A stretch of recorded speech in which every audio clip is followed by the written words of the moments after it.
This is Carolina Gonzalez, and this is my first Q&A session recorded on June 2026 with questions submitted by my customers and online followers.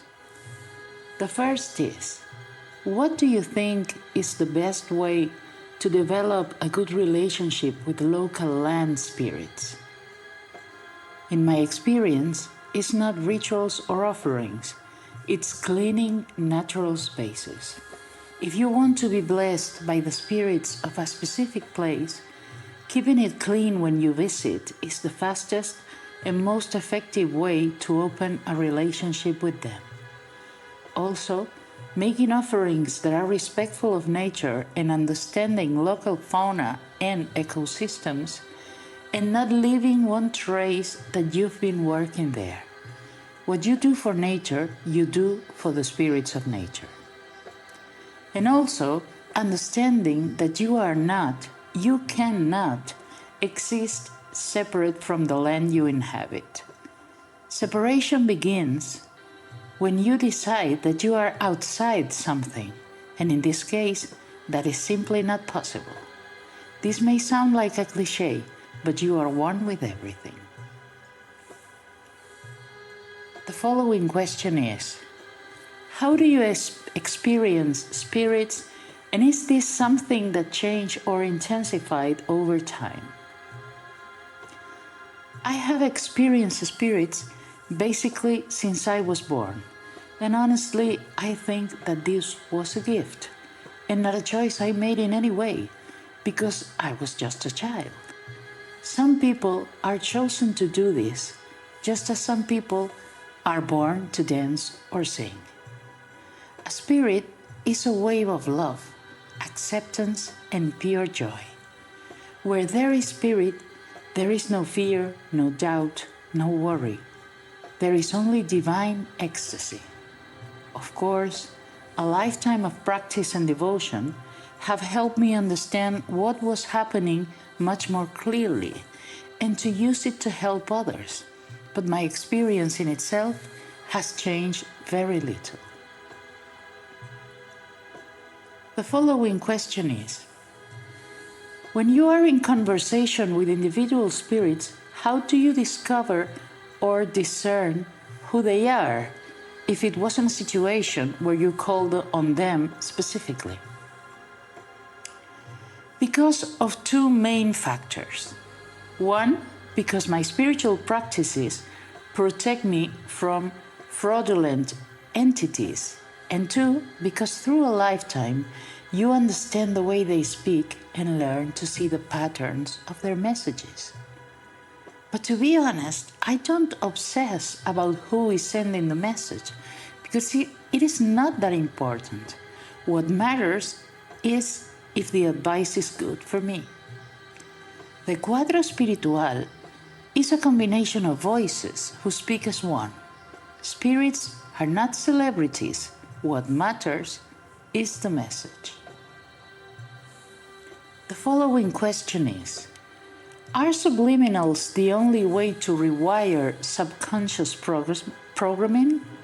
If not, what else would you also recommend? Besides subliminals, I recommend repeating affirmations and scripting, which is the practice of journaling your desired realities or goals, and using that as a blueprint to recreate your life. But I see the process of healing subconscious programming in a very holistic way, in which all the elements of your lifestyle work together. So anything that brings in wholeness, harmony, and grace is recommended, from prayer to nutritious food to all kinds of spiritual practices. Your life and growth should always move forward in interconnection. The following question is a professional divination a requirement before trying to work with a particular spirit, Orisha, goddess, deity, etc.? Can people try to reach out and try to build a relationship on their own, or is that not recommended? That depends on the type of spirit and on who they choose as their spokesperson on earth. So I am going to speak only of entities related to the ATRs or religions of the African diaspora. People must understand that spirits are not part of an entity supermarket. You don't go around picking and choosing who you want to work with. Actually, it's the opposite. It can take years of practice and initiations within a religion to be chosen by an entity. Anthropocentrism, the idea that man is the center and measure of things, is a colonial worldview that is deeply ingrained in modern Western spiritual practices. But when it comes to the religions of the African diaspora and to indigenous practices, we practice surrender to the spirits and to our elders. About trying to build a relationship with an entity without the guidance of an elder in the religion, I would never recommend it. It's extremely dangerous. The risk of fraud from malevolent entities is too high, and the consequences are very real. The safest and more productive way to work with spirits is to go through their representatives on earth.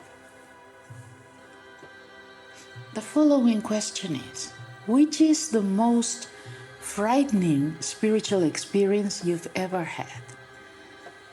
This question has two answers, one in this world and one in other worlds. The first, in this world, was to see someone I loved and admired very much, one of my elders in the religion, lose their way in life and abandon their practice, their altars, and their connection to spirits, only because their partner was not supportive of their beliefs. Their life derailed completely, and they lost everything they had. Their pride and blindness destroyed them. The second belongs to other worlds, the many worlds of spirits. I cannot give many details, but dark and dangerous entities do exist. Places where spirits live in darkness exist. Places where evil speaks to man and enslaves man do exist. This is no joke, and this profession can be very, very challenging. The following question is, which is your biggest pet peeve when it comes to the magical community? When people say, this is not magic, it's science, as if the Western colonial parameters of science were superior or more true than what I do, and as if practitioners of magic were uneducated, naive people without any true knowledge or wisdom. Western colonial parameters are not the measure of what science is, not the measure of what reality is, and not the measure of what intellectual authority is. Anyone using the "this is not magic, it's science" phrase is only showing how extremely ignorant they are. The following question is, who was the first deity or saint to make their presence known in your life? Duendes, which is the Spanish word for a type of fairy.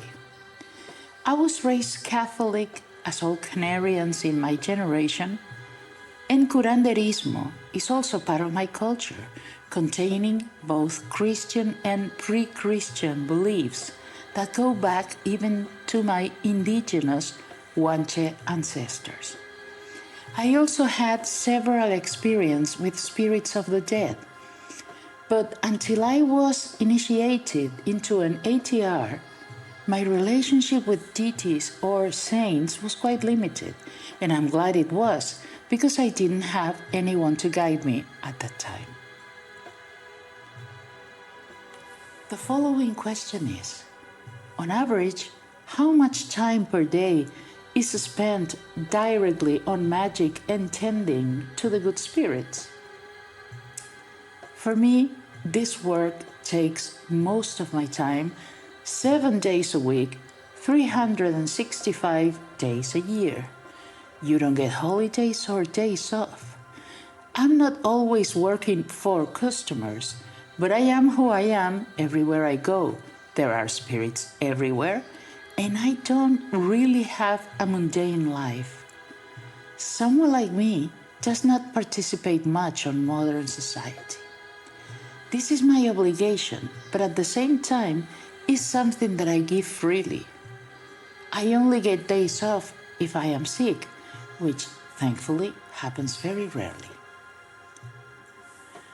And the final question is, which animals are spiritually special to you other than horses and pumas?